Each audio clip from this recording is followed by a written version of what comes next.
Hello and welcome to Spy Hard's podcast, where your hosts go deep undercover into the world of spy movies to decipher which films make the knock list. But remember, this information is strictly for your ears only. I'm Agent Scott.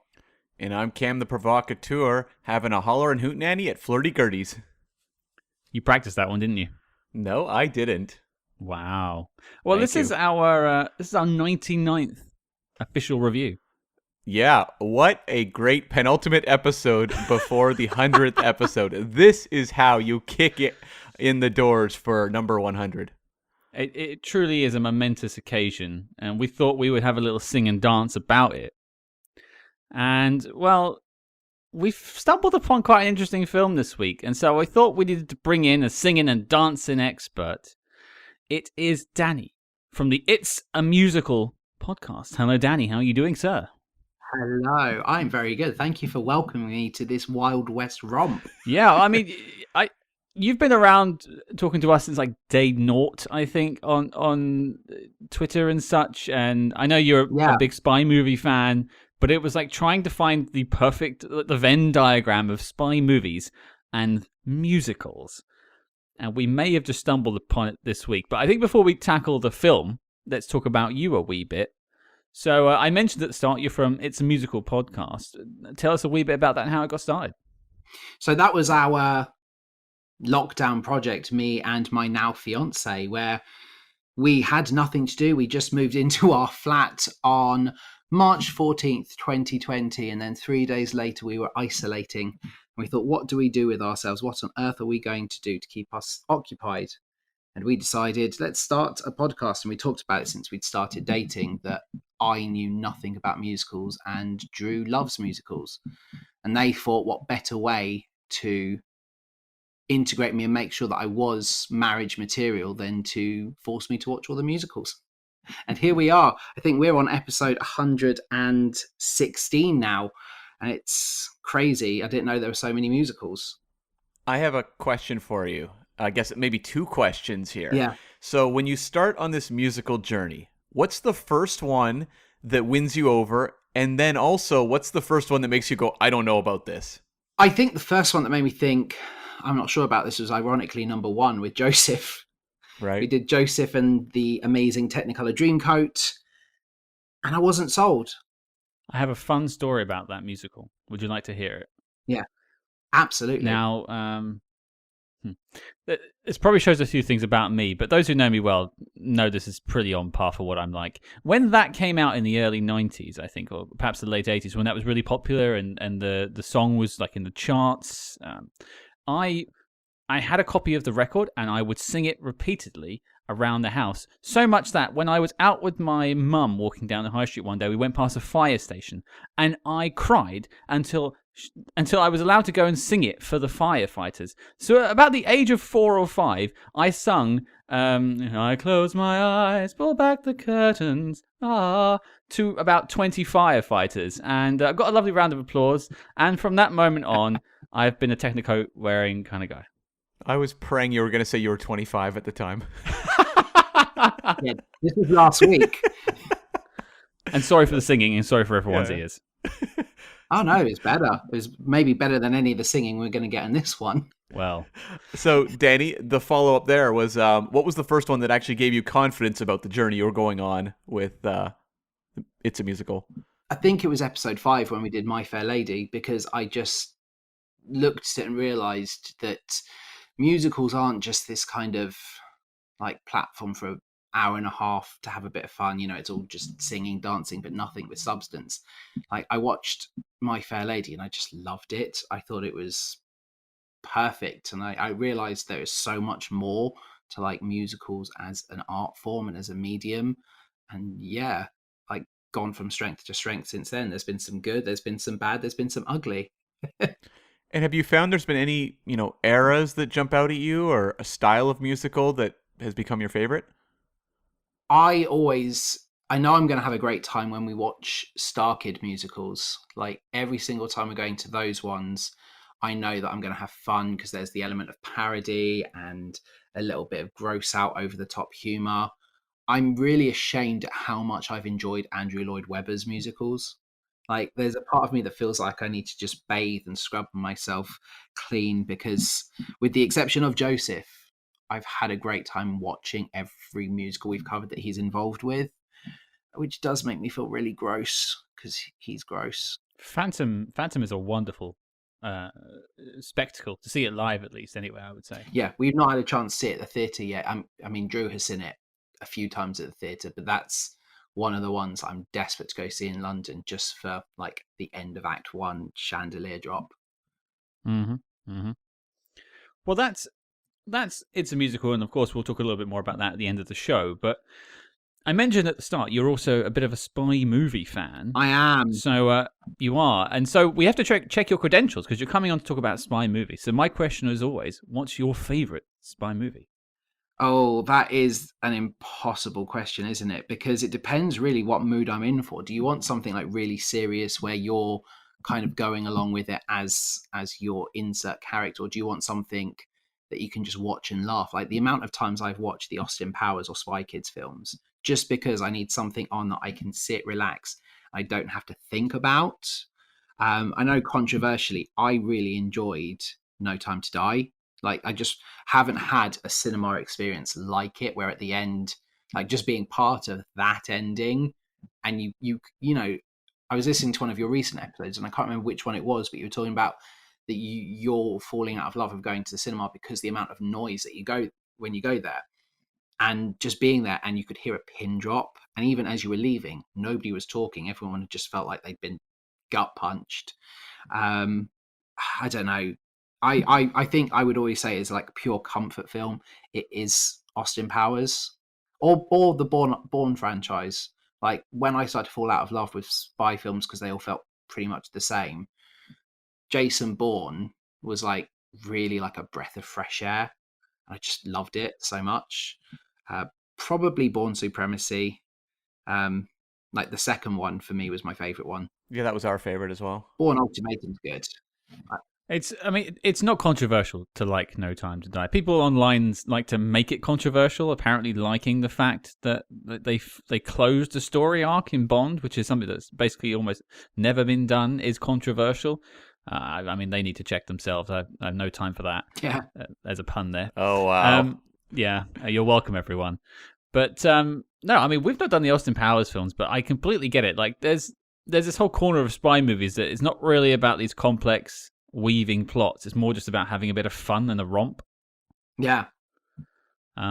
Which I mean, maybe we should have a bit of a good time, party time right now. Yeah. Oh, buddy. Well, I think that cues us up. Cam, what are we talking about? Yes, we are talking about the 1967 musical Western spy film, The Fastest Guitar Alive, starring Roy Orbison. Yeah, that was a sentence. That is a sentence that just happened, yes. The least likely spy. Well, I just read the top line of the letterbox.com synopsis, and I've already got questions, let alone about the film itself. So maybe I'll jump right to that, because it's not a film that I think people have really heard about. I posted about it on Twitter today and had people going, I've never heard of this film. Frankly, nor had we. Yeah, that's right. So here it is. The Fastest Guitar Alive. America's hottest singing star on the screen at last. And here's where the question comes in. Confederate super spy Roy Orbison? Super spy. Well, I think given, his secret weapon there, I guess you're a super spy once you've got gadgets. That makes sense. He does have a gadget. Okay, he does. The Confederate Q branch is apparently very forward-thinking. Well. Well. Confederate, well. Pull up, Cam, pull up. Yeah. The Confederate super spy Roy Orbison and his partner in crime, Sammy Jackson, travel to San Francisco near the end of the Civil War, masquerading, respectively, as a singer guitar instructor and a magic elixir vendor. Once there, Orbison dons a fake wig, beard and mustache and steals Union gold to bring back to the South, aided by a guitar that doubles as a gun. Yep. So okay, people give us flack online, and frequently for doing, not popular films. Right. And we took the mickey out of ourselves back at Springfield Rifle about a month or two ago for going obscure. Have we topped ourselves already?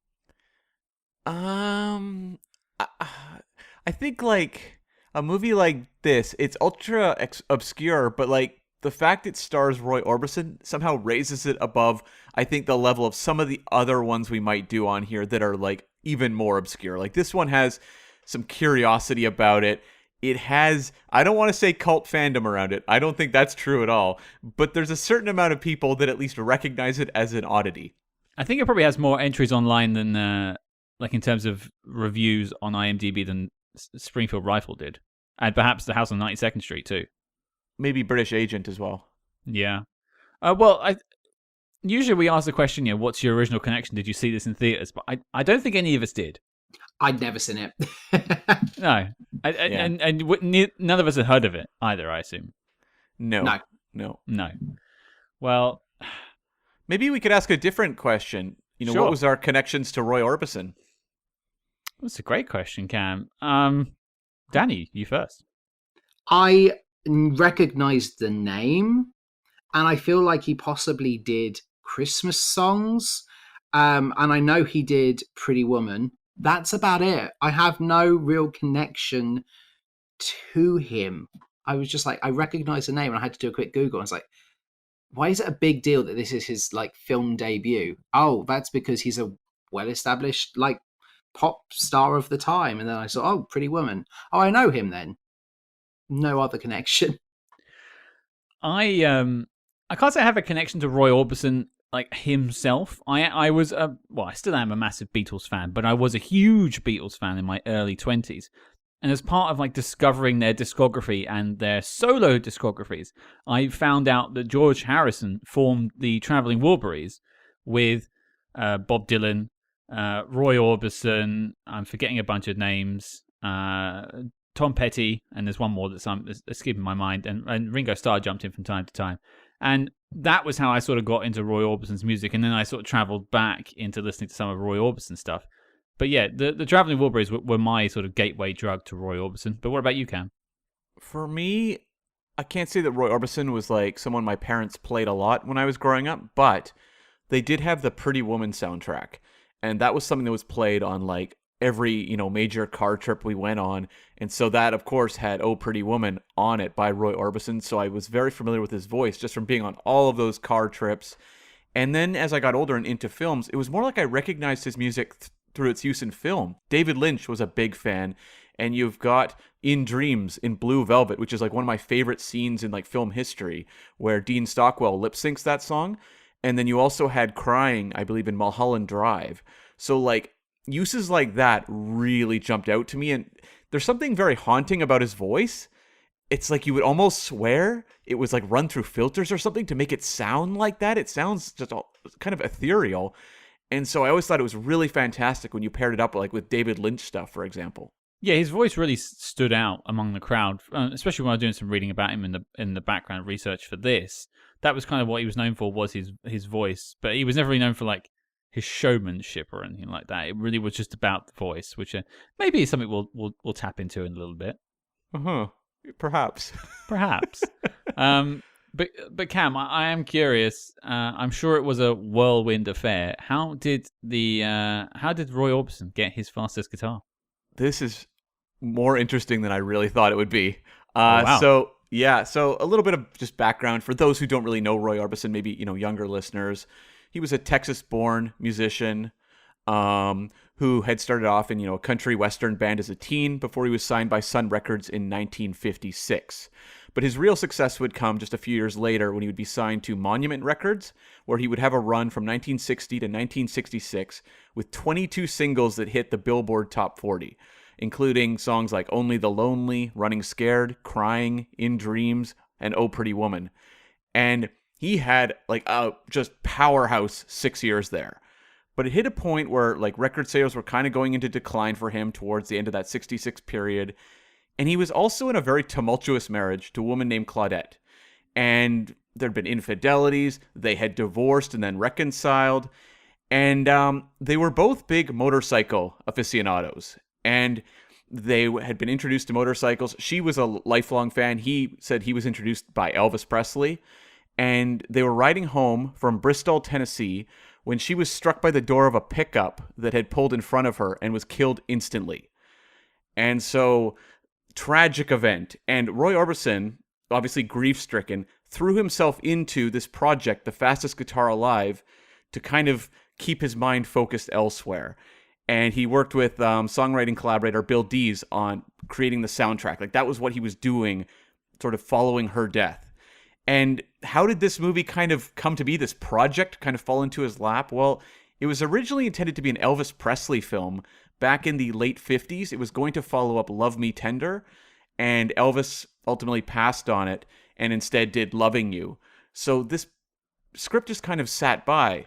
Well, just maybe for the people who haven't seen the Elvis films, where does that film, or where would it have fallen in his filmography? Like, is that in his popular period, or when it was making the sort of the lesser known ones towards the end? That would be in the pretty popular period. Okay. Yeah.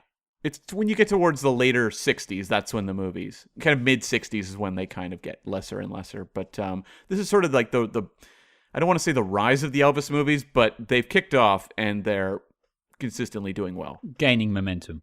Exactly, yeah. And Roy Orbison had expressed interest in making movies for a long time. He was a huge movie buff and sometimes would go and see 3 movies in a row when he had a free day. And so when he was approached by Sam Katzman, who was kind of a B-movie producer with a list of credits that are shaky at best, who said, I would love to get you in a movie, Roy Orbison was really excited. He saw it as like, I am a rock star. This is kind of a luxury I can have now, is getting to actually be in a movie. That is super exciting. Well, it's what you did at that point. Like, the Beatles were in films, Elvis was in films, and the Beatles were opening for Roy Orbison at one point. Like, there is a through line here that makes sense as to why he'd want to do it. Yeah, and so he signed also a deal with MGM, a 5-picture deal, to make these sort of musical, films. And they were working with a script by a writer named Robert E. Kent, who was Panama-born, got his start on the 1937 film Paid to Dance, which was a Rita Hayworth vehicle, and then just went on a incredible string of B movies. You go through this guy's filmography, he wrote like 100-something movies, and they just are all over the board. Things like, Charlie Chan in Reno, a few Dick Tracy films, Tower of London with Vincent Price, Hoot Nanny Hoot, Scott's favorite film. Of course. And he also did a movie called Spy Ship, which I have added to our master list to cover sometime in the future. I want more of his type of films, absolutely. Yeah. And he was also a producer starting in the 1950s, who did a lot of westerns, detective films, horror. He did a really, really good sci-fi movie in 1958 called It, The Terror from Beyond Space. He didn't write it, but he produced it. And that movie was crucial. It's crucial DNA to the Alien franchise. If you go back and watch it, you will see all of the germs that would become Alien in 1979. Dan O'Bannon was a big fan of that movie. So, notable guy, in kind of that B-movie world.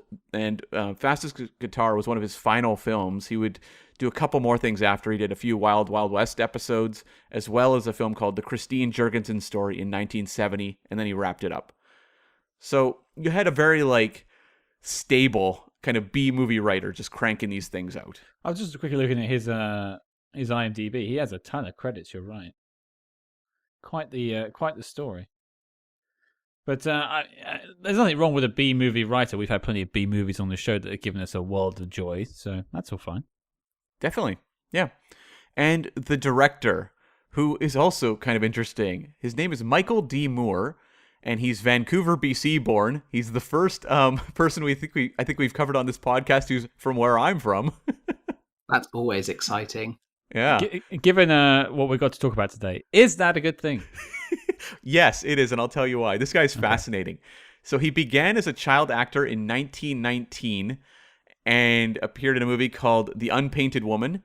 And he was a child actor until 1927 when he aged out. But all of these silent films, he'd been popping up as a child actor. And then in the 1930s into the early 40s, he went and worked in the prop departments and worked on movies like the Claudette Colbert Cleopatra and the war film Wake Island. And then he moved into second unit, and he started that in 1947 with the Ray Milland Western California. We covered Ray Milland on Ministry of Fear. Mm-hmm. And this guy went on to become one of the all-time great second unit directors. Yeah. I'm just going to list some of his films. The Ten Commandments. A ton of Elvis movies. A ton. Butch Cassidy and the Sundance Kid. Patton. Never Say Never Again. Raiders of the Lost Ark, Temple of Doom, and Last Crusade. Little Drummer Girl. Willow. No, don't take me back. I don't want to go back. Willow, Ghostbusters 2, The Mighty Ducks. And he wrapped up his career with 102 Dalmatians. But if you just take a second and go through his second unit filmography, there's a pretty good chance he worked on one of your favorite movies. Like, he did an unbelievable amount of work, but not a lot of work as a director. In 1966, he directed the Elvis film Paradise Hawaiian Style. Then he did another film called Eye for an Eye. And then he did Fastest Guitar. But he really didn't do much else. He did a 1983 blaxploitation film called Mr. Deathman, and that was kind of the end of the road. Not a big directorial filmography, but in terms of a second unit guy, one of the legends. I got really excited because I thought he said he worked on Toy Soldiers, but it's not the one I thought it was. Were you thinking Small Soldiers? Yeah, I was thinking that. Oh, that film's really funny. I remember that. No, That film. different film. Was it Toy Soldiers from 92? Yeah, that's the one. Yeah. That was kind of a modest hit, I think, over here in North America. Yeah, he did like Flubber, 101 Dalmatians as well, Three Musketeers. People really Cool like Runnings. that. Cool Runnings, yeah. A lot of your favorite 90s films this man has been a big part of. Yeah, it's an unbelievable filmography. Like, that is a guy, like, if you were to talk to him, you could track, like, the entire history of, like, blockbuster cinema. Yeah. Kind of wish we'd asked Barbara Carrera about Michael him D. now. Moore. Yeah. So, yeah, I thought that was fascinating. Now, this film was a critical and commercial disaster. So, that kind of explains why it's not really well known. And I found an interesting quote from Orbison's biographer, Ellis Amburn, who wrote the book Dark Star, The Roy Orbison Story. He said, Roy's lapse in judgment in taking the role may have been attributable to the fact that he had always been an avid movie fan, and starring in his own film, however trite, was one of the prerogatives of a rock star that he did not intend to miss. It was intended to be a serious film, but Cat Ballou had just won an Oscar, and so they changed it to a comedy. Now, there's a couple questions here. One, I mean, Cat Ballou is a good movie. That's a Jane Fonda, Lee Marvin film that was really popular in the time. I saw it back when I was pretty young, but it was a fun movie. Is it a comedy? Yeah, it's a comedy western. So, like, I can kind of believe that movie would have influence, but not to spoil too much, but we watched The Fastest Guitar Alive. Can you imagine that film is being played serious? No. Absolutely not. I just want to see like the serious. I mean, like, okay, I'm trying to put myself into the headspace of a serious spy film for a second. Let's go with Little Drummer Girl. Okay, Yeah. Spy connective tissue to the director there. Can you imagine the minute where Charlie pulls out a guitar and then the barrel of a gun slowly creeps out of the top of the guitar? To a wacky sound effect? Yeah. Where's the slide whistle, Cam? We need a slide whistle for that. Yeah, no kidding. I have to dig that out. Yeah. I'm not quite sure that that fun concept would translate to a serious spy film. Yeah, and especially if it's being written for an Elvis film in 1957 or something. That doesn't make any sense. Maybe the actual guitar gun thing was an addition when it was a comedy. Maybe there was like earnest emotion to it, because the Elvis films, they're kind of goofy, fun times, but they can sometimes take the relationship seriously, whereas this does feel almost like spoof. But it doesn't know what it's necessarily spoofing. Yeah, well, It's just kind of it's taking pot shots at something. yeah. So Yeah. I don't know, but as I said, this movie was a complete bomb. The top three for this year: number 1 was The Graduate, number 2 was The Jungle Book, and number 3 was Guess Who's Coming to Dinner. You also just had a huge batch of spy films this year, like a lot of the legendary ones. You Only Live Twice, Casino Royale '67, In Like Flint, the Matt Helm film, The Ambushers, $1 Billion Brain, the Raquel Welch film Fathom. So just a ton of movies. And a few postscripts on this film that are, I think, pretty interesting. So MGM had a 5-film contract. They never picked up after this movie. They never decided to roll the dice on a second film with Orbison. But he would, in the future, do a couple more movie roles. In 1980, he popped up in the Meatloaf film, Roadie, which I had never heard of. And I don't think it's a spy film, so we can't cover it. But yeah. Okay. Anything else? He also showed up in an uncredited cameo in the 1988 John Hughes film, She's Having a Baby. Nope, never seen that.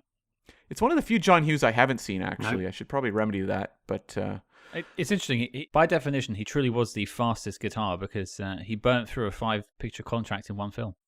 that's true. Who can say that, damn it? That's an achievement.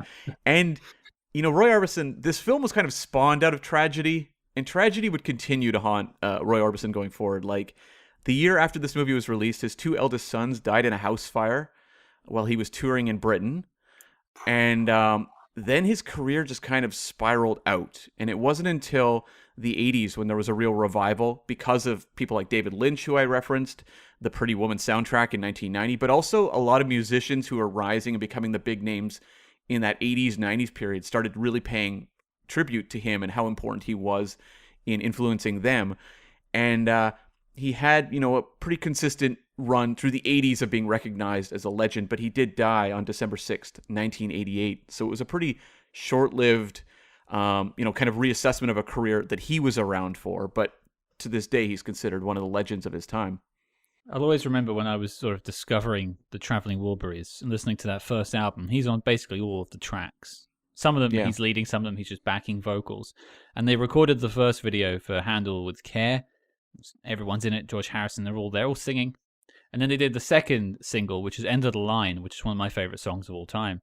And he died before they could film the video. And so in the music video, there's just a rocking chair where he's doing his like vocal line.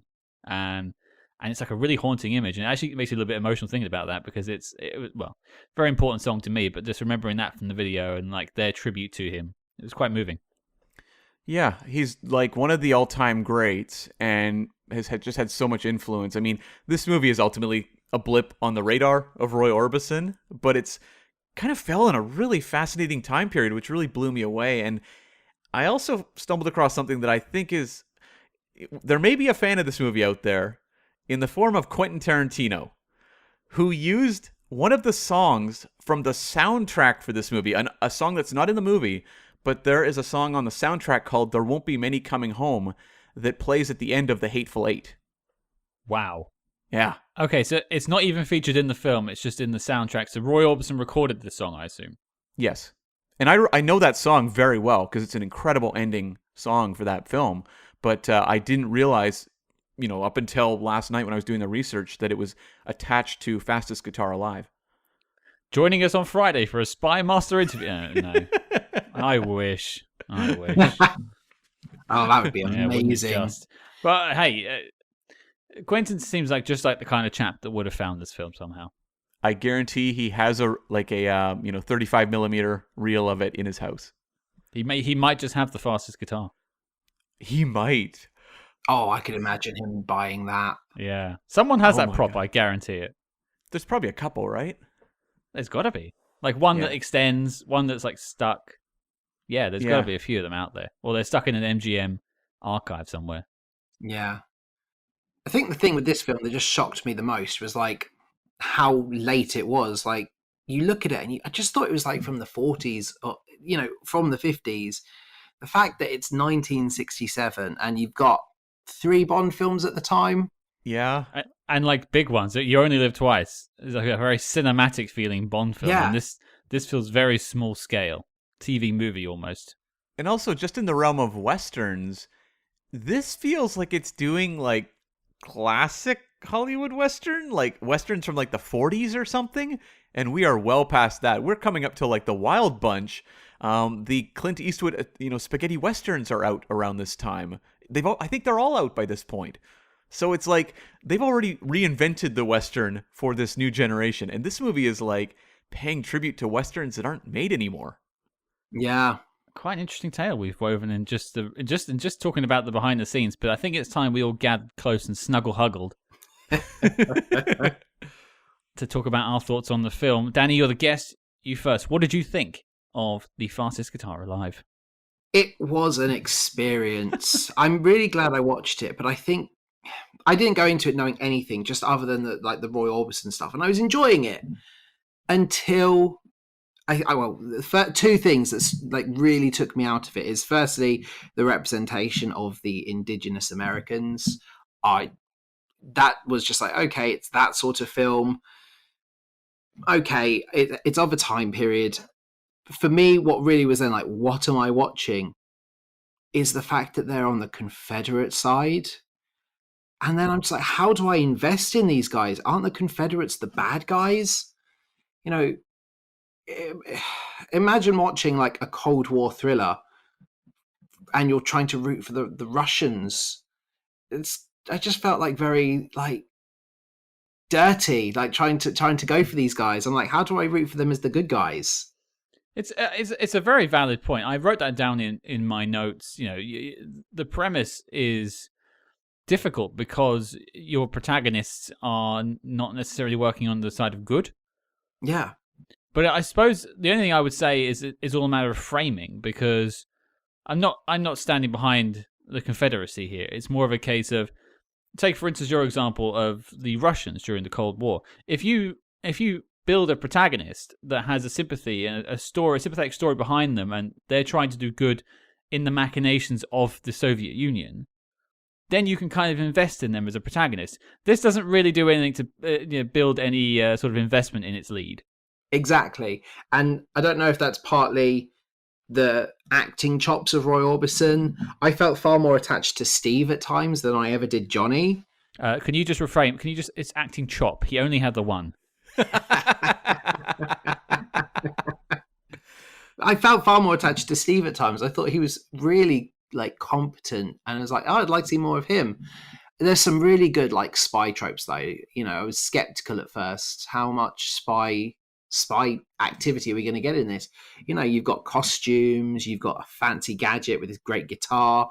I really liked when they tried to do like these weird little car chases, but obviously in wagons. I thought that was really interesting too. I enjoyed it. I enjoyed it for, an 87-minute film. It definitely had me like head in hands at time going, what am I watching? What is going on here? And I liked some of the songs. I thought the songs were actually quite good, even if they were a little bit shoehorned in and didn't always add to the plot. Like, I thought River was a slower song that wasn't necessary, but when they're up on that stage, I had a great time watching them perform.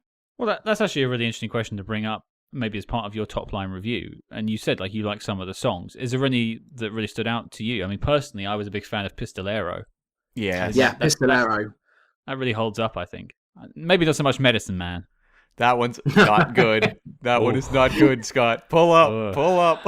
Oy, oy, oy. I did like The Fastest Guitar Alive. I thought, as a titular song goes, that was quite a fun song. It was quite nice, as you get these panning, sweeping shots of the Wild West and you just hear this nice, like, song. I thought that felt very of the time period. It was quite, romantic towards Westerns. Yeah, I would definitely agree. I think maybe we'll come back to soundtracks and the likes. But Cam, what did you think of The Fastest Guitar Alive? So I feel like I was well prepped for this when I realized it had been an Elvis, pitch for a film, because I've seen a few Elvis films and they are barely movies. They're basically just like a clothesline to attach some songs to, and good times aimed at teenagers, that kind of stuff. So like I was kind of like, okay, I know what I'm getting. I'm not signing up for like a particularly deep experience. And I did not get a very deep experience. It was a very strange movie in that like it was, as I said, like creating a Western story that seemed to exist in a time that didn't, it just was not the norm for like 1960s Westerns to play like this. This felt so like antiquated as a Western experience. And then like, boy, this film is built around Roy Orbison. Yeah. And look, let me say this about Roy Orbison as an actor. He is one of the greatest musicians of all time. Oh, yeah. That is what I can say about him as an actor. Because like Roy Orbison, you can see he's often waiting for people to finish talking to say his lines. Yeah. He is incredibly stilted and not expressive at all. And the movie's built around him. And he's supposed to be this kind of like dashing, daring do spy character. You know, he's smooching with the ladies and all of this sort of stuff. And I did not buy any of it for a second. And that's supposed to be the charisma at the heart of your movie. Like an Elvis film, it's driven by Elvis's charisma. The storytelling is very secondary. And here that's the case. Like anything to do with like gold thefts and all that, there's zero tension. There is no real excitement. It should be tied entirely to the charisma of the protagonist. And the fact you have none just makes the whole thing feel like a straight line. Yeah.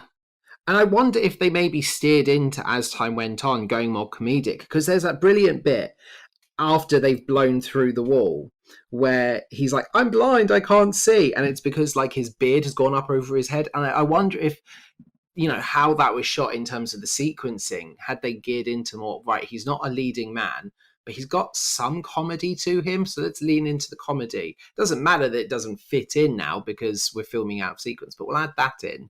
It's very clear that, you know, Sammy Jackson playing Steve was there for a specific reason. It was like, you know, Sammy Jackson's not like one of the all-time great movie stars or anything like that, but it's someone who has a capable screen presence and could kind of carry the load a little bit in that regard because Roy Orbison is not up to the task.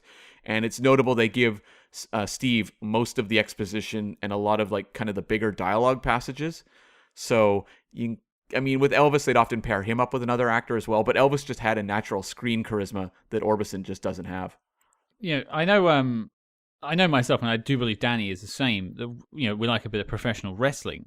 Yeah. And, you know, one thing you get in professional wrestling is when you have a very green wrestler, you'll usually put them up against with someone who's, you know, got a lot of reps, as it were, and they will bump is the term they'll use, but they'll throw themselves around the ring to make the other wrestler who's very green look good, and that is what the entire cast in this film are doing to try and make Roy Orbison look good. Yeah. There's one bit of trivia that I'll tell you, and you can decide if you want to cut out or not, because it's not necessarily PG, but it's great. Douglas Kennedy was quoted as saying after the film's release, well, Roy Orbison was no actor, but after walking in on him in his trailer, I can tell you he has a tallywhacker like an industrial spanner, so I spare him no sympathy. Well, then. This is where you insert the noise of the slide whistle. Just cut to that guitar with the gun barrel coming out of it. It's a good time, party time. Wow. For me, it's interesting. I, in a way, enjoyed watching this film because it required zero effort. To absorb anything in it. Yeah, you compare that to when we're doing something like, well, you've referenced Little Drummer Girl a couple times, and it's like that movie, you're sitting there taking heavy notes because it's a pretty convoluted film. This was super easy to follow. There's at least 10 minutes of this that is just spent having Roy Orbison singing. Maybe 15 minutes of a hour and 25-minute runtime. Yeah. Perhaps actually 25 minutes, and then the rest of it is just about an hour. I'd say it's pretty close to that. And so that's telling you it doesn't really worry itself too much about the plot. And nor are you supposed to. You're supposed to just enjoy the people, laugh at the jokes, and listen to some singing. Which is fine for the first time you view it. The second time you view it, it becomes a bit more frustrating. I don't know what that experience is like, Scott. I will never know what that experience is like. This is one of the first times I really regret doing the second viewing, because that second time was rough. I was seeing the strings, as it were. I could see you mentioned Roy Orbison like waiting for that person to react. I could almost see him mouthing their lines to a point, like when's my cue? When's my cue? Ah, yeah, here we go. I hold no ill will to Roy Orbison. I love the guy. I think he's a fantastic musician. Acting just wasn't his calling, and but the problem is, and I wrote this in my sort of review, the film's foundations are built on Roy Orbison. Yeah, he can't carry the weight of that. And so the whole thing comes crumbling down. What could have been an interesting story, quite a fun little gimmick with the old guitar that extends out with a barrel, I suppose, is an interesting thing. I've never seen that before. I've never seen Q Branch bring the guitar out. And yeah, that seems straight out of Casino Royale 67. It's the sort of thing I'm almost surprised that Mike Myers didn't work into an Austin Powers film. Yeah. Having known how much he actually took from other films in the 60s, yeah, you're right. But yeah, I think it's an interesting watch to find a spy musical. I think spy aficionados should maybe check it out. I think in that sense, I think you'll find things to like about it, definitely. But speaking of likes, let's mosey over to the likes. Danny, what's something you liked about the film? I did like it when it slid into the more silly territory. You know, when you had the costume and you had him being blown up, going through, and his face being covered. When it steered into that, and especially at the end when, you know, they're trying to come up with their final escape, and you have the same people getting hit on the back of the head with the gun, but then eventually they rig up a pulley system. When they leaned into what made this film funny, I was genuinely there laughing. And it was maybe not necessarily what they intended for it to be funny with. Obviously, the representations of the indigenous Americans, that's where they're going for the comedy. Did not laugh there. But the slapstick humor of it was really good. Well, I think you've brought it up. I think maybe we should talk about that, actually, for a second. And that is the representation issue in this film. So this film features a group of indigenous people in America, and they're all played by white people in brown face, and it's a comedy act in the film, and they're played to be quite stupid. Yeah, and I think that's a very troublesome thing. And that's actually more interesting when you look at the fact it came out in 1967. And when Danny says it feels like something out of the 40s or the 50s, I completely agree, because I think that form of comedy is more from then. But then I think about Remo Williams, and I think about One of Our Dinosaurs Is Missing. So it hasn't gone away yet. And I think that does really bring it down a bit for me. I mean, my second note is 2 minutes in and we're already in trouble. Yeah. And there's no avoiding that. And I can see where some people would watch this as like, I could see it coming on like Saturday morning for kids, this sort of film, and then watching it and having fond memories of the film and not really understanding the problematic nature of some of these scenes, which is understandable. There's this fairly lengthy history in American filmmaking of using these indigenous stereotypes for comedy, and it continued for a long time. You know, I remember doing the Armageddon Arnold Schwarzenegger podcast, and we tackled a movie called Cactus Jack, also known as The Villain, and that was a movie that starred Kirk Douglas alongside Arnie. And that's where a lot of the comedy comes from there. Not a great movie, by the way, as well. I can think of just all these times it's popped up throughout the years. I think there's even a gag about that sort of thing in one of the Hot Shots movies or something like that. So yeah, not exactly comedy's proudest moment, and it was a moment that lasted quite a long time. But the one thing I will say is that I personally don't think it overpowers the film, whereas say something like One of Our Dinosaurs Is Missing, you can't escape the Peter Ustinov of it all. That would be where I fall down on it. They appear a couple brief times early on, and they tie into the finale, but kind of like the body of the film, that aspect isn't really there. But yeah, it ain't great. Not a great look. Yeah, that's one of the things that I think would probably hold it back from being perhaps reapprised and rediscovered now, is just the fact that it's a bit of a relic in that sense. I think I'm glad we've spoken about it, and I think it needs to be addressed. It definitely holds the film back, but let's get back on the like train. Cam, what about you? This is a rough one, Scott, because it was tough to come up with things that I thought were legitimately good. I do love just a lot of the shots in this movie of the wagon travel and all that. I really do appreciate that kind of wow, we're at cinematography already. kind of that depiction of Western America that never existed, but has that sort of fantasy element to it. I always kind of find those sorts of films enjoyable to watch, even if they are often problematic, but just visually they always are kind of splendorous to look at. But next up on Cam's likes, the sound mixing. Oh, that was not one of my likes. It actually wasn't very good. I mean, to me, honestly, the music is the highlight, and so it's hard to say anything else. And for me, I agreed. The Pistolero was the best. I wish that Michael D. Moore had been a better director, because I think a little bit of a more interesting approach cinematography-wise or editing-wise. You could have really had some lively musical sequences. They don't feel very lively, but just in terms of the performance by Roy Orbison, I thought Pistolero in particular was great. But even a silly one like Snuggle Huggle, I was like, oh, this is kind of fun to watch. It's like 2.5 minutes of a very silly, chorus girl musical number. So I always enjoyed those. And even River, which, it's kind of like a ballad that you're like, well, this is kind of slow. But at the same time, the setting for it was so beautiful of him just sitting by the river that I'm like, this would be an awesome, one perfect shot kind of, freeze frame to put on a social media account. I mean, like, it is really beautiful to look at. So it was like little images, songs, like that sort of stuff worked for me. But in terms of like a story or characters, it really didn't give me anything. I was going to say my but in one of my final notes, I was going to bring this up, but it's kind of a perfect timing now. I agree. I think the songs are mostly great, and some I actually probably would listen to again. But didn't everyone find it really weird that as soon as Roy Orbison started singing, a whole band would join him that aren't on screen?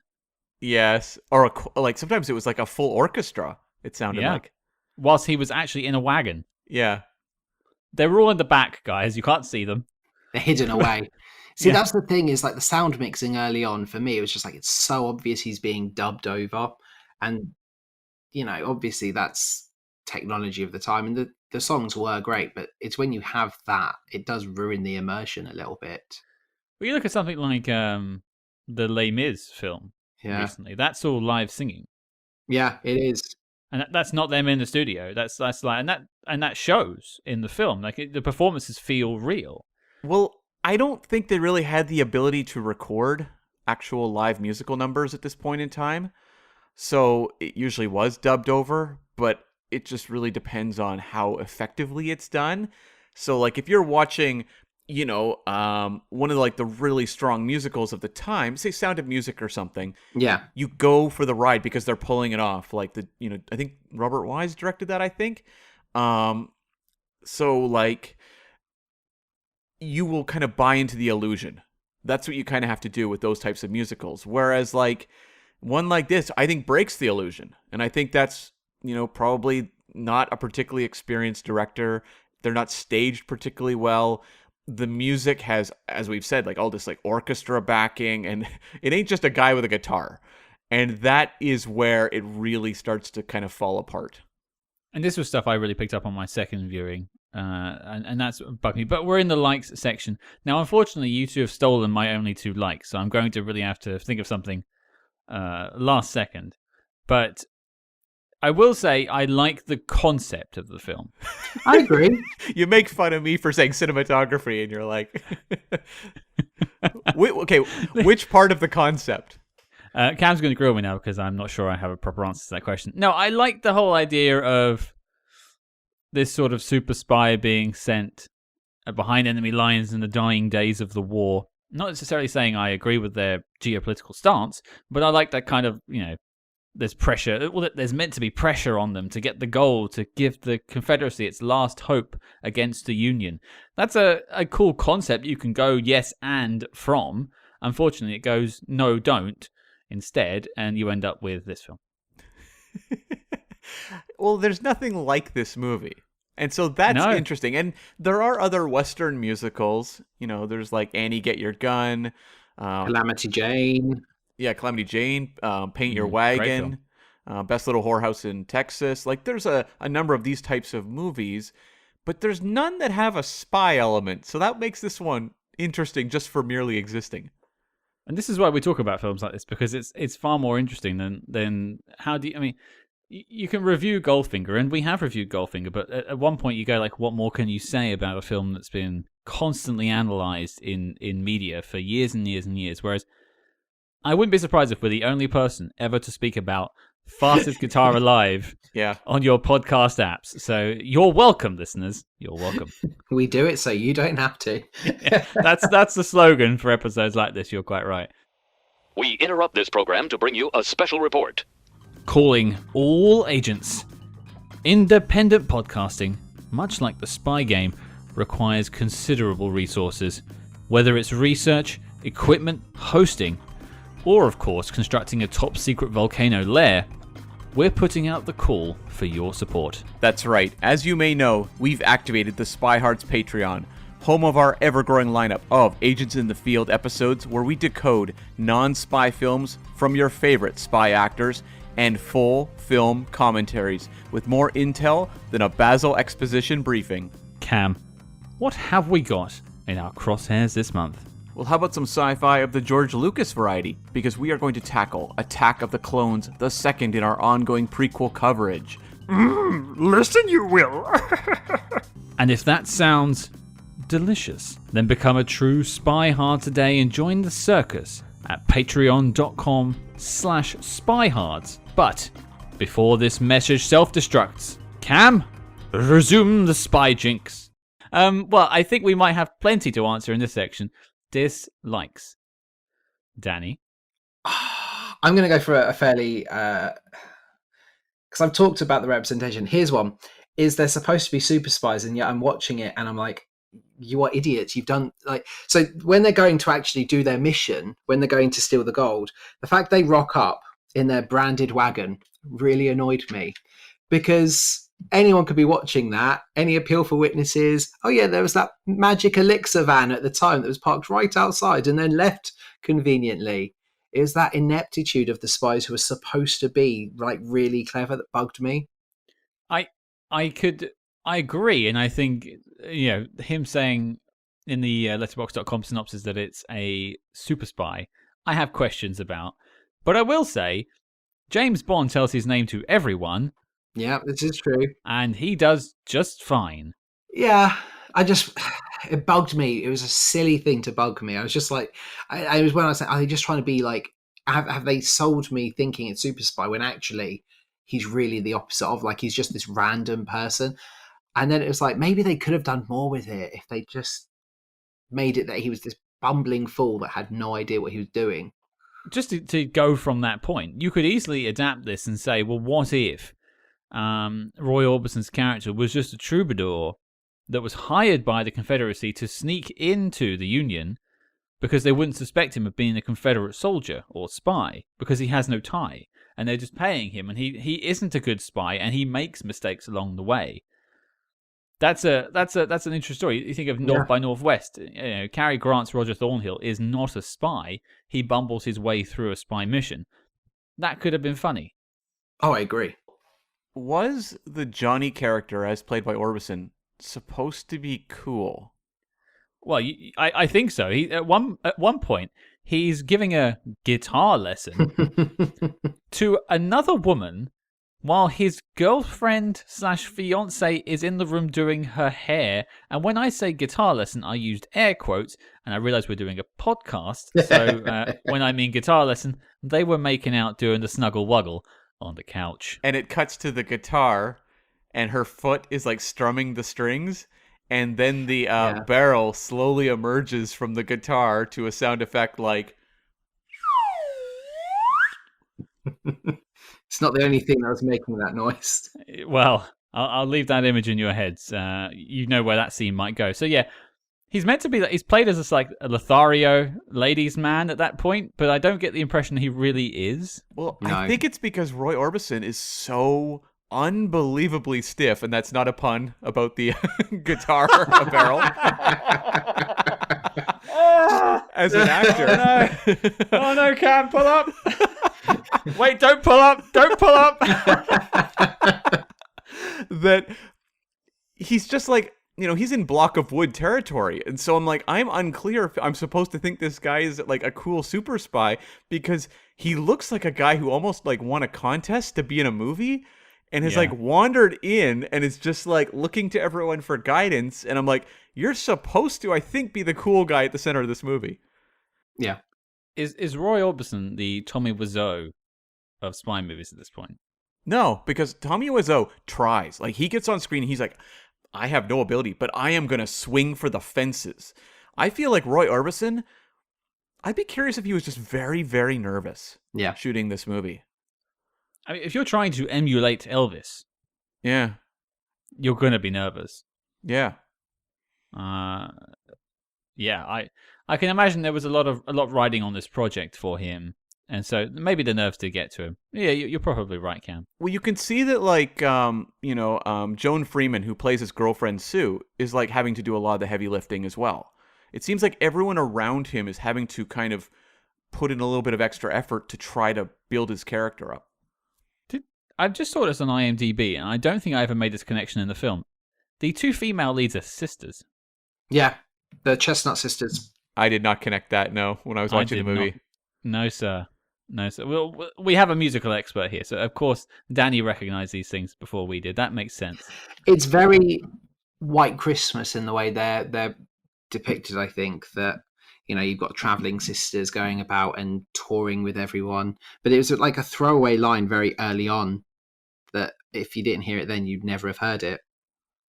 Were all the other women that were traveling with them their sisters too? Oof. I don't know.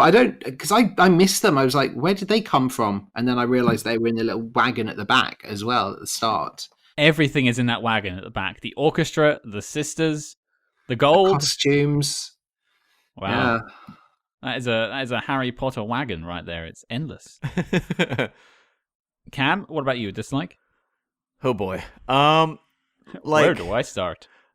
I would say that, like, a big part of the problem is that because, Roy Orbison isn't a very good actor, so much of the focus of the movie is plot based. And so, like, you have a lot of this espionage stuff, all of the heist elements, and they fall completely flat. Like, I found it just so dull watching those sequences because at that point, Roy Orbison ain't singing, and, Steve is, I don't know, doing some sort of like action kind of stuff, but it's like, it's not interesting and there's no pace with the direction.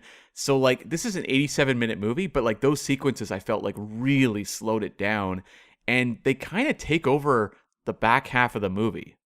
Yeah, well, I wrote down in my notes, it's actually one of my dislikes, so I think it's probably the same thing. The film loses steam after the heist. Yeah. Because then they're just sort of traveling around until they get to the finale, but there's no real tension. And a problem with the tension also is that you have them being pursued by Marshall Max, played by John Doucette. And I mean, talk about like just a boring character who, other than being gruff, there's no sense of that Tommy Lee Jones, I'm on their trail, I'm going to hunt them down at any cost. He mostly just sits in like the saloon talking to Charlie, this other guy who factors into the movie very loosely. And so it's like you don't even have that sense of like cat and mouse. You introduce a couple more villains later in the movie who want to steal the gold, but they're very generic and forgettable as well. So you don't even have antagonists that are propelling the movie. So yeah, just in terms of like building tension or suspense or anything, it just has no momentum. Yeah, it's hard to... I mean, like I said, the first time I watched this, I switched my brain off and just kind of went with it, which I think is the perfect way to watch this film. But if you are looking to invest any attention in this spy film, I think it will not pay off after the sort of 30-minute mark. Yeah. And I mean, the finale is so weak, too, with like all of the villains. Yeah, and they just get away with it in the end as well. I mean, they steal gold. Yeah. Your heroes are stealing, which is a problem in itself, which I want to get to in a minute. But they steal gold, and then the sheriff goes, well, okay, you're fine. You returned it. It fell under the umbrella of wartime espionage, I guess. I guess they were doing it under duress because it was a mission, maybe? Because we get the end of the Civil War, and I kind of like that little bit where everyone's like square dancing in the street. That was kind of fun. But like, I guess because it was acts of war, then it somehow passes by. I don't know. I don't know the politics of post-Civil War gold thefts. Well, by that point, you're just like, wrap it up and get out, guys. Yeah. We're done here. I think Max says that they're the last Confederates to surrender, so it's like they're willing to accept the gold back because it officially now marks the end of the Civil War. But how do they know that? Yeah. It's not the age of the internet. They're not texting each other. Oh, there's only 2 Confederates left and they're out there stealing gold, guys. Grab them. Well, they got the wires. Oh, of course. Yes, everyone's on the wires. Right. Better than SMS, folks. Who needs it? Let's go back to telegrams. I just think Confederate QHQ have got some, like, as well as the technology for this guitar Gatling gun, they've also got some like really good notes on who's out in the field. And it turns out that once they surrendered, it's like, oh, well, there's these 2 rogue agents now, and you kind of need them, or else this war's not wrapped up. Maybe it's like a damning critique of the Confederate Army and that these 2 are their best super spies. It's very like Condor Man in a sense, where you get this weirdo who's like, hey, build me this Condor car and this Condor boat and this Condor suit, and I will save the day for you. Now, luckily, Condor Man does, but our folks here, they do manage to steal the gold, but they never get it back to their boss. I have to, if you could look at like a Q branch scene in a Bond film, there's a lot of weird gadgets that don't necessarily add up. So I'm not going to really drag this film over the coals for having the guitar. It makes no sense why you'd need to conceal a gun in the guitar when everyone else is just carrying a gun in their holster. Yeah. Why are you hiding it? Oh, it just occurred to me, actually. Robert Rodriguez used this gag in Desperado. So Robert Rodriguez and Quentin Tarantino are big fans of the fastest guitar alive, confirmed here on Spy Hards. Well, I made a note when I was watching Roy Orbison, draw the gun out of the guitar and fire it. And I was like, this does not look cool. This looks like really silly. And I was making a note, like, is it supposed to be cool? ? But it would seem like Rodriguez, when he did Desperado, was like, I can make this look really cool. And he does. It's just, the question is, who are they concealing it from? Because everyone has a gun on their holster. That is also true. Have we broken the film, folks? Have we ruined this film? The film was broken long before we got here. This is true. This is true. Oh, well, okay, my dislike that hasn't been mentioned yet is the love story. Yeah. Between our lead, Roy Orbison, playing Johnny, and Joan Freeman, playing Sue Chestnut, part of the Chestnut sisters, that Cam mentioned earlier, that was doing all the heavy lifting in the relationship. But by the end, she falls in love with him, despite one of their first scenes together where he's just cheating on her with someone else. I mean, Scott, it's it's better to have had peanuts and lost than to never have peanuts at all. These peanuts are making me thirsty! It's the weirdest line.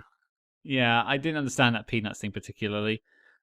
Yeah, I don't know how they expected us to buy. Maybe if Roy Orbison had been ever so slightly magnetic, had some sort of magnetic force, something to draw you in, maybe you would have bought the romance. Because they do spend 90 minutes trying to build it up to the point where she gets engaged and they say they want to get married and have kids.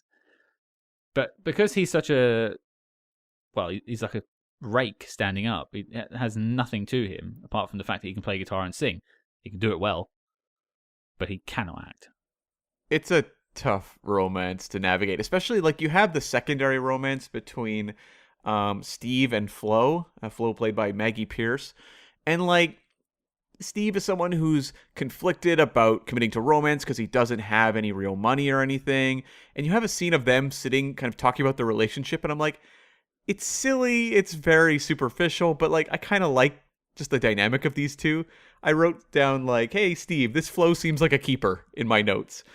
And then we kind of cut to the stuff with Roy Orbison and Sue, and I'm like, this is rough. Like, I just don't buy this relationship, even on a very superficial Elvis cast-off kind of movie vibe. Like, it just doesn't work for me. I will say this for Joan Freeman. Horror fans may know her very well for playing Tommy Jarvis's mom in Friday the 13th, Part 4. So she has some cult status there. And I have to imagine, like, she was someone who had a pretty long filmography. She might still be working. I'm not 100% sure. But this was a tough assignment for her. It's like making something that doesn't even work on paper work. Yeah, you're right. It's a really tough ask to have a trained actor acting off of someone who does not know how to act. I imagine, it's like podcasting with you, Cam. Thank you. It's like you cannot engineer chemistry when one side is just total dead air. Right back to you, Cam. Yeah, thank you.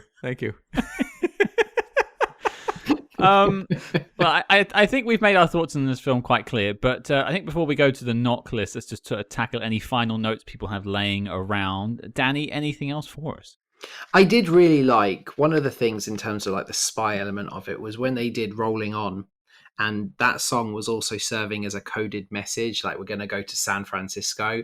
And there's that nice moment where the Chestnut Sisters they're enjoying the song and they're smiling and bopping along, and then they turn to each other like there's something up here, and it's the way they discreetly go towards the door, and then Roy Orbison comes back. It's like, did you get my message? But I thought it was a really nice way in terms of a spy movie at sharing a coded message that I hadn't seen before. I mean, well done, firstly, for out-acting Roy Orbison there, Danny. That was a fantastic performance. Amazing stuff. Yeah, I think that was a great thing. It actually reminded me a lot, and sorry to bring up Springfield Rifle, but it was a really interesting way they coded messages in that film as well, with like the prices of the cattle. No, the prices of the horses, I should say. Yeah. And it had that sort of interesting spy vibe to it. So there is that nice connective tissue, you're right. I do like the whole Western espionage vibe. Say it, Cam. Wespionage? That's the way you say it? Yeah. I mean, there's a couple more out there. The Great Locomotive Chase being one. Buster Keaton's the general. So, like, I'm looking forward to hopefully tracking down a couple more obscurities, even though we've yet to find the one that belongs on, like, a knock list, like an all-time great, Western spy. We haven't got there yet. What are you talking about, You Cam? know what I'm talking about. So, like, I look forward to hopefully finding one that is just legit great. We'll see. We'll see if it ever yields itself. I would also like one that isn't based around the Civil War of America, please. Yeah. Well, I don't know that that's going to be as likely, because I think that's a prime setting for espionage. But isn't there a lot of... Actually, I mean, did spies still existed back in the time of cowboys, and I guess. I don't know why they would be spying. Okay. Well, we'll find it. We'll track it down. It's like when you tie espionage to World War II or the Cold War. Civil War makes a lot of sense to be having people go back and forth. So I don't know. I think that's a pretty strong setting, but it doesn't feel like they've nailed it, because Wild Wild West as well, the Will Smith film, similar thing, right? True. And we are going to tackle that one too at some point. And I never thought, one of my notes was, I never thought I would be glad I watched Springfield Rifle until I learnt about the politics to do that episode, because I had no real idea about the American Civil War before we tackled it on that. So going into this, I knew who the Confederacy and the Union were. Right. Yeah. Now I understand it a lot better. I mean, this was going to be my question, and I suppose it pivots it over to it. Now, this is 1967. We know, well, the American Civil War is over by this point. Over. Long finished. We know who the winners and losers were, and the ones who are painted as the villains in the annals of history. Why did they set it as your lead is in the Confederacy? Well, there was sort of this, like, mythical approach to the South as being sort of like, you go back to like Gone with the Wind, sort of like the mighty South that once reigned, and like it's continuing into things like Dukes of Hazzard as well. Like they had, the General Lee car. It was like this whole romanticized idea of the South that I think, they're still reckoning with and will be for a long time, right? Yeah. And, we are not Americans, so we have, I think, maybe not as complex an understanding of the dynamics, but like the idea of creating sort of like heroes who came from the South kind of falls within that era to me. It doesn't seem insane, but it does when you look at it more in 2022. I'm not against the concept of doing it at all. I think it's rich territory to explore. I just I think it puts your film on a back foot from the start, because there's this built-in feeling about the Confederacy, much like there's a built-in feeling about other organizations and civil wars throughout history and wars throughout history, that if you put that uniform on someone or you attribute them to that group or nation, that you are already suspicious of them or distrusting or disliking of them, which as an outsider, as Cam pointed out, I'm British. I mean, you all left us years ago, so why should I care? But no. There's a few songs about that in Hamilton. But yeah, I don't know. When I hear the Confederacy, I think bad guys. And I don't know if I can really process that. Yeah, I think, like you said, if they'd given more character to them, like there's certainly something you could do that actually makes them more likable. That yes, we don't necessarily have to agree with their politics, but actually as people they could be nice. But even when they're spouting, the exact same stuff that the South talks about, and they're glamorizing a lot of the racism, you're just like, this is a problem. That Well, he pines for the cotton picking fields, Yeah. and that's a problem. Yeah. And if he had maybe a different idea of a South that was worth defending in his mind, that didn't focus on those aspects of it, then you could get on board with it. It's a weird thing for him to have said, this is what I miss about the South. This is why I'll fight for the South. It's like, you're not making your case any better, friend. Well, I think about a film we tackled a few months ago now, Black Book, which is about Nazi occupation of Holland. Now, I'm not comparing the Confederacy to Nazis. That's not what I'm saying. But what I'm saying is they create a compelling character from a Nazi general that by the end of the film, you do feel somewhat sorry for. Like he feels human. Yeah. Like he has dimension to him, and there are reasons for his actions, but his actions ultimately are detestable, but you can understand certain elements of the man. And you could easily change Johnny and Steve to, as I mentioned, not being Confederate soldiers and just working for the Confederacy, or they could be only doing this to get money to marry and give good lives to Flo and Sue. Sure. Like easy little wins there where you go, okay, I understand that motivation. None of that's given. Right. Or even being, kind of like these just musical guys who are just out on the road and are employed by the Confederates to do something. Yeah. Yeah. Then there's none of these sort of ties. Right. None of these anchors, none of these weights. Cam, any final notes? Yeah, there was that scene that was also uncomfortable with the shady deputy, like assaulting Flo when the women are showering out in the woods. Yeah. That was uncomfortable to watch. Yeah. I put the note, that's one way to make me root for the Confederates. Yeah, maybe that's why it was in there.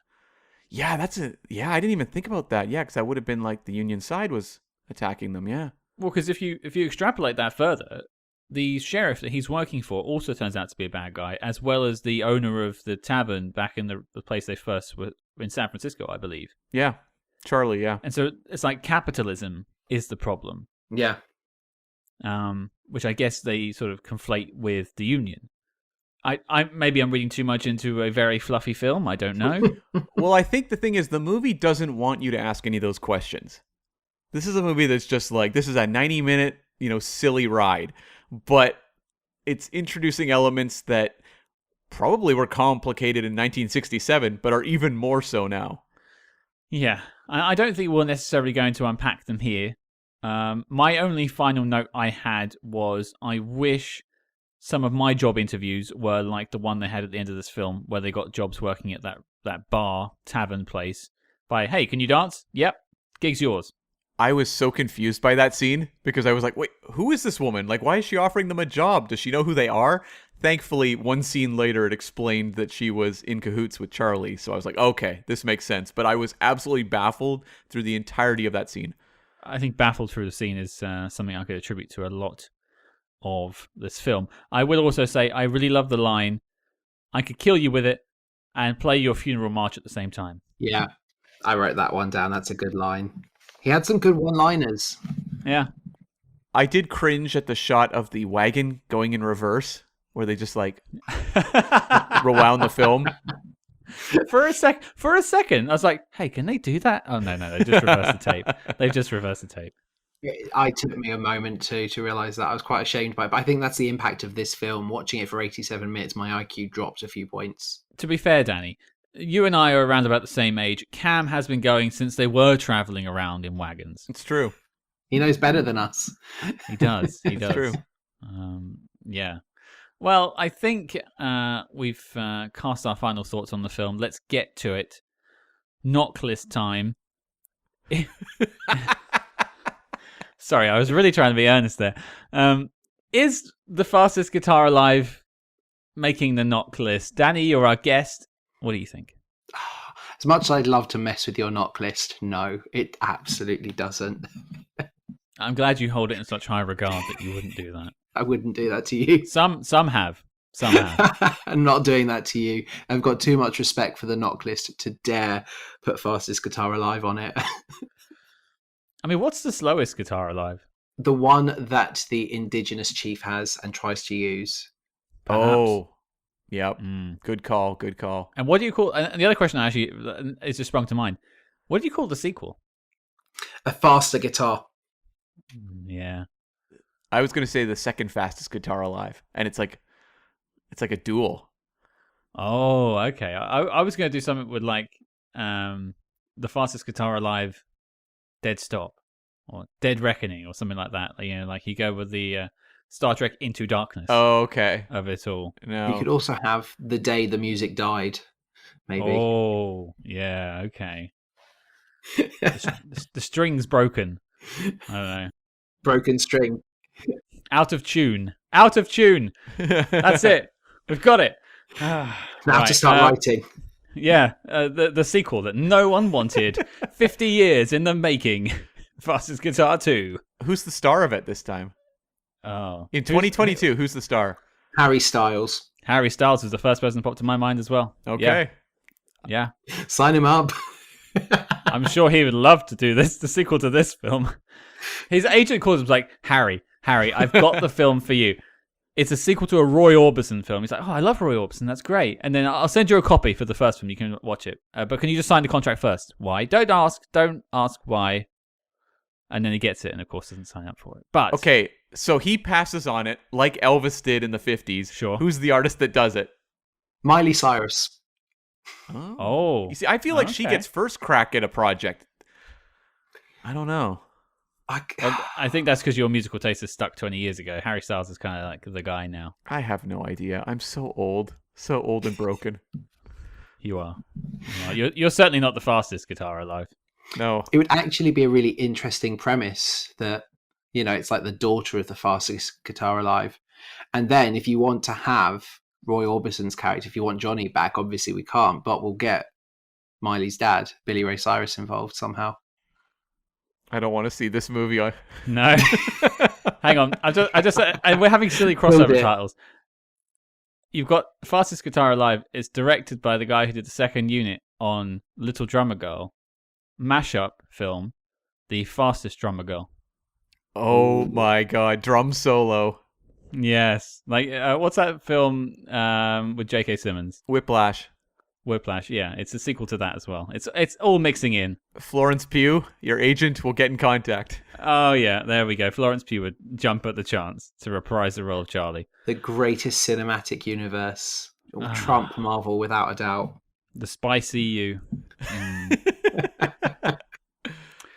Yeah, it'll go creatively bankrupt in 10 years, but it'll be a good 10 years whilst it's there. That's right. Cam, I didn't ask. Knock list? No. I would love to put like a musical spy film on the list. Yeah. I would love to put a Western spy film on the list, but today is not the day. No, it was not the day. I think I'm the same. It's a no. It's one of those curios. I said at the start, for spy aficionados, the people that are really following us week to week, who love talking about spy films with us, maybe check it out. But the mission statement of this podcast is to make a list of the best spy films ever created, and this does not deserve to be on the same list. No. It is a bummer, but I would say, like, you know, I was pondering while watching it, like, the disavowed list, is this bad enough? And in some ways it is, but I also feel like it's too interesting a curiosity to put on a disavowed list, because it has the merit of being a Roy Orbison vehicle. And also, I don't think it's on par in terms of awfulness, something like One of Our Dinosaurs is Missing. Yeah. When it comes to its insensitive attitudes towards things, because I think that side of it is far more minimal than One of Our Dinosaurs, which I think, that's an interesting premise. There's dinosaurs running around London. Great. And there's spies too, even better. But that film is weighed down heavily by the Ustinov factor. And I just found that film a much tougher ride just to sit through those 90 minutes versus this one, which was like kind of a breezy, silly time that has offensive elements, but it at least had the interest of the musical numbers and stuff like that. Yeah. Well, there you go, folks. It's unfortunately 3 no's, and our second Western film is not making the knock list. The dossier on the film is complete and filed as classified. Danny. Oh, Danny boy. Thank you for jumping on the show for our 99th episode. I can't believe we've gotten this far, and I'm so glad you could do it with us. No, it's been a pleasure. Can I be the first to say happy 100? I can't wait. Oh, thank you. Thank you. If we make it. Yeah. If we make If it. anything's going to kill it, it's going to be the fastest guitar. Yeah, it's entirely possible. But, we mentioned it earlier on the show, but it's a musical podcast. What have you got coming up on the show? We will be covering, it's really fun for us actually, because we're actually going back to Joseph and the Technicolor Dreamcoat. Not many podcasters get a chance to redo their first episode, but we're actually going to go catch it whilst it's on tour at Woking. So that's going to be really exciting for us. And then we're continuing with our Disney series where we go back and watch every single Disney musical from start. So we've just done Cinderella, and I think the next one is Sleeping Beauty. Oh, nice. So Excellent film. really excited because a lot of these Disney films, especially the older ones, I've not watched since I was a child. So it's really interesting going back and rewatching like the foundation of my youth, and has it aged well? But yeah, we get to redo our first episode with Joseph and the Technicolor Dreamcoat, and then Sleeping Beauty, as well as other great musical content. Well, I am available to sing the rest of the song on the episode if you need it. Absolutely. Please don't call me on that. I will regret it immediately. But yeah, I'm a big fan of It's a Musical Podcast. I'm a big fan of musicals in general. I recommend you all check it out if you love musicals. And I've appeared on the show myself talking about my favorite musical, which is the Rocky Horror Picture Show. You so did. Check out that episode too. We'll have links to both of those in the show notes below. Damn right. Danny, thank you again for joining us. No, thank you so much. It's been a blast. Thank you again, Danny, for joining us. Cam, the question goes to you. That was number 99. What are we doing for the amazing number 100? Well, we are celebrating in style by going back to the beginning. The beginning of when we were considering this podcast and trying to figure out what it could be. And we stumbled across the name Spy Hards, inspired at least partly by a 1996 Leslie Nielsen film called Spy Hard. Well, it's 100, so we're going back to the beginning and tackling Spy Hard. Yeah, I mean, 2 Spy Hards are hard for spying on the spy movie Spy Hard. That's right. That's a lot of Spy Hard. That's right. Too much, some would say. Perhaps. But yeah, I can't wait to talk all about Agent WD-40 with you. And I'm a massive Leslie Nielsen fan, so I'm looking forward to tackling this film. And to add to the celebration, we are also talking that week to the director and co-writer of the film, Rick Friedberg. And I can tell you, we do have his official permission to use the name. So it's all signed off now. Yes, thankfully, we can finally keep the lawyers at bay. We are going to be Spy Hards going forward into episode 101. Yeah. After that, maybe not. But at least 101, I think we're secure. Yeah. Well, there you go, folks. Your mission, should you choose to accept it, is to watch Spy Hard and join us next week for our 100th film review. I still can't quite believe it. And if you like what you heard on the podcast, do consider leaving us a 5-star review wherever you get your podcasts. It helps us spread the Spy Hard love, and it is our 100th episode, so why not do it now? And do not forget to follow us if you do not already discreetly, of course, on social media at SpyHards. That's SPYHARDS on Facebook, Twitter, and Instagram. But until next time, listeners. Here I go. A lucky so-and-so, happy 'cause I know I got my fast guitar